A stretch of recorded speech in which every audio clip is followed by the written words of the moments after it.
Hi, I'm Mr. Guy at Kirby Smith Middle School, but you can call me Mr. Guy.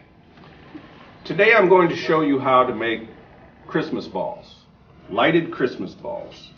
The first step being to make the frame with chicken wire.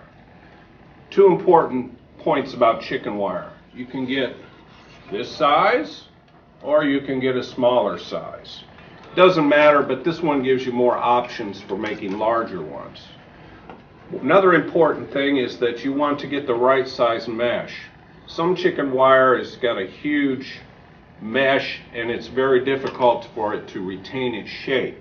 So these are much more firm and will keep their roundness as the years go by. So the first thing that you want to do is realize that you're probably going to get wounded. These things will cut you up pretty bad.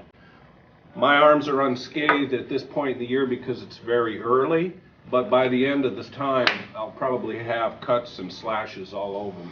So you got to watch out for that. First thing you want to do is unwind part of it. And I would say, and you'll just have to do it with practice, that you might want to get about, let's start with about 3 feet. I'm going to go ahead and bend this a couple times so that it doesn't spring back. The next thing you're going to need is wire cutters. And it doesn't really matter where you cut the things here, but you want to try to leave yourself some straight ends that will allow you to stitch it together on the other side. So I'm going to start cutting now. Okay, so as we approach the end here, so far I'm unwounded.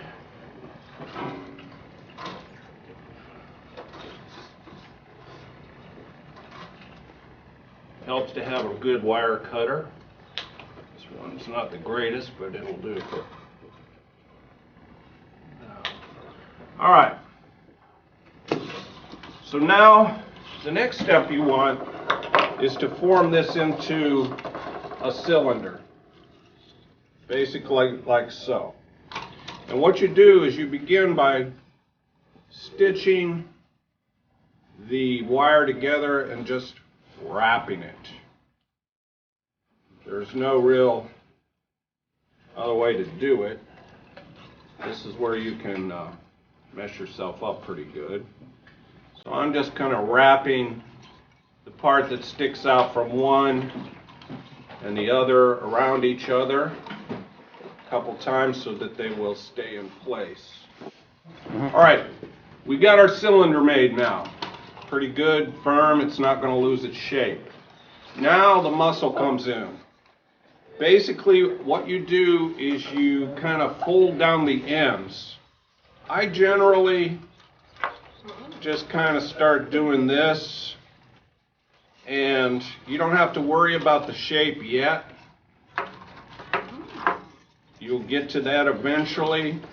When I have it like this, it's always nice to kind of be able to get in there and flatten it from the other side. So now we've got a shape basically like this. And then we do the same thing to this end. And you can actually reach through and pull it so that it kind of flattens out. Okay, so now at this point I got a cylinder where it's kind of flat on both ends. Now I found the best way to form the circle, the actual sphere shape, is just to start grabbing on the edges here and squeezing gradually. Be careful where those things are sticking out. That's the tough part there where you've stitched it together, where you've got potential for hurting yourself. And I just kind of scrunch that in like so.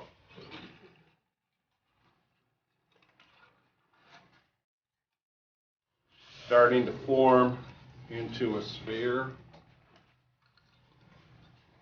gradually.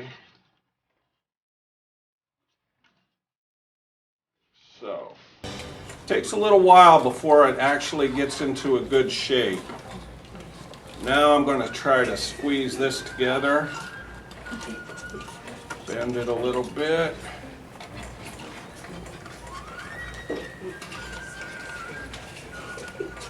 Fold it over a little too. Go to the other side. Keep muscling it. There's a tough part right there.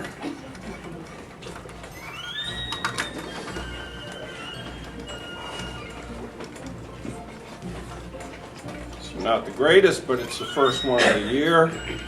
You'll find that as you do a few of these, you keep getting better and better. This is the toughest part here as far as assembling things.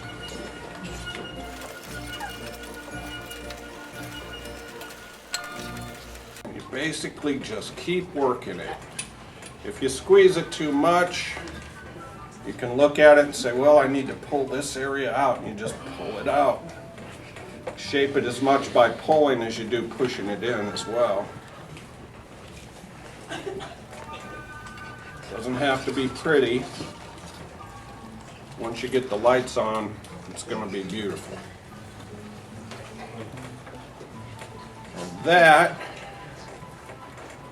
is getting there pretty good.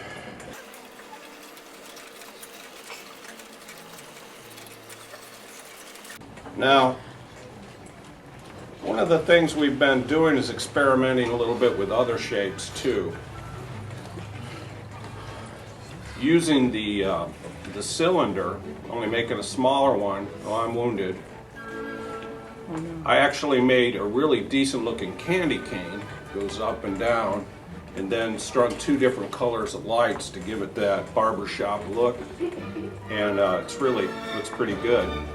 Then I got a giant silver cross that goes way up high in the highest tree in my yard, and it looks like pretty cool. That was a challenge, the engineering of the big cross. So now we've got a pretty decent sphere here. This is good enough to hang, and we'll go now to part 2 of the video in how to actually put the lights on the chicken wire. And we now have the completed chicken wire sphere, and we're ready to wrap the